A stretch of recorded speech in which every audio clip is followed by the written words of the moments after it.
Bonjour à tous, je voulais dans cette vidéo vous expliquer comment résoudre une grille sans passer par les hypothèses. Donc on va passer par les combinaisons. Donc on a l'exemple ici de la grille du jour qui est une grille de taille 5.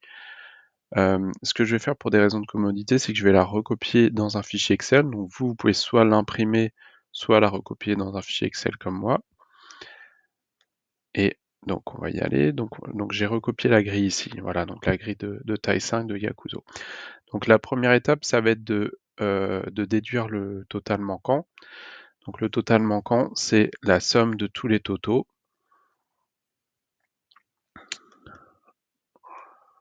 que vous retirez à 55. Donc vous faites 55 moins la somme de tous les totaux, donc ça fait 10. Donc on sait que le total manquant est de 10. Ensuite, l'étape suivante, ça va être d'aller chercher toutes les combinaisons correspondant à chacun des totaux. Donc soit vous les connaissez, soit vous allez voir dans mon article sur l'ensemble des combinaisons possibles pour les grilles de taille 5. Donc voilà. Donc là, vous avez l'ensemble des combinaisons. Donc par exemple, on a d'abord un 12. Donc 12, c'est les combinaisons 5, 4, 2, 1 ou 5, 4, 3.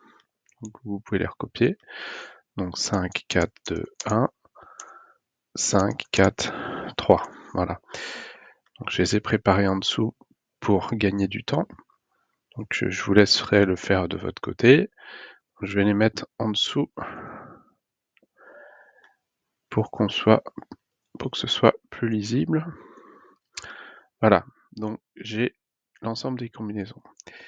Déjà, ce que je vais faire, c'est que là, dans la colonne des 5, je sais que j'ai forcément le chiffre 4. Donc je vais éliminer, entre guillemets, les autres possibilités. Donc pour les éliminer, je vais les mettre sur fond rouge. Donc ça veut dire qu'ici, j'ai forcément la combinaison 4 et 1.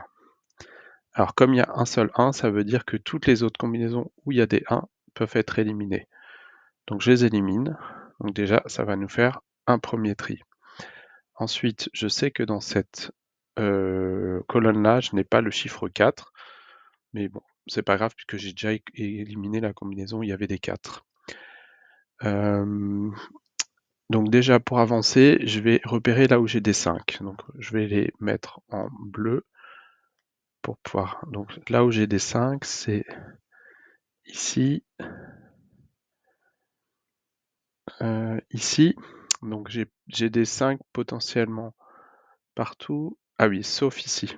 Donc ici, j'ai pas de 5. Donc ça veut dire qu'ici, j'aurai forcément un 5 et forcément un 5. Donc je peux déjà éliminer ces combinaisons-là, puisque je n'ai pas de 5. Voilà. Donc ça veut dire que la ligne des 5 va être la ligne où il y a un 0 ici. Et la seule ligne où j'ai un 0 ici, ça va être ça. Donc la ligne des 5 est forcément ici. Donc 5, 5, 5. Voilà, donc je commence à avancer dans ma grille. Ici, par exemple, j'ai 5 et 4. Donc le reste, c'est des 0. Donc là, c'est bon. Ici, 5, 3, 2. Donc par exemple, je sais ici que je n'ai pas de 4. Là, 5 et 4. Donc 0, 0. Là, j'ai 5, 4 et 3. Ok. Là, j'ai 5, 3 et 2. Alors, c'est comme ici, comme cette colonne-là. 5, 3 et 2. Donc ça veut dire qu'ici, c'est forcément un 0. Et c'est la ligne des 1. Donc la ligne des 1, ça veut dire qu'ici, je vais avoir le 4 et mon 1 qui va être ici. Voilà. Donc là, c'est 0. Donc là, c'est facile pour terminer. Donc par exemple, ici, j'ai 5, 4, 3. Donc j'ai 3, 3, 3 et 3. Et ici, c'est les 2. Alors à noter que j'avais plus que 2 emplacements, donc ça n'aurait pas pu être la ligne des 3. Donc, voilà.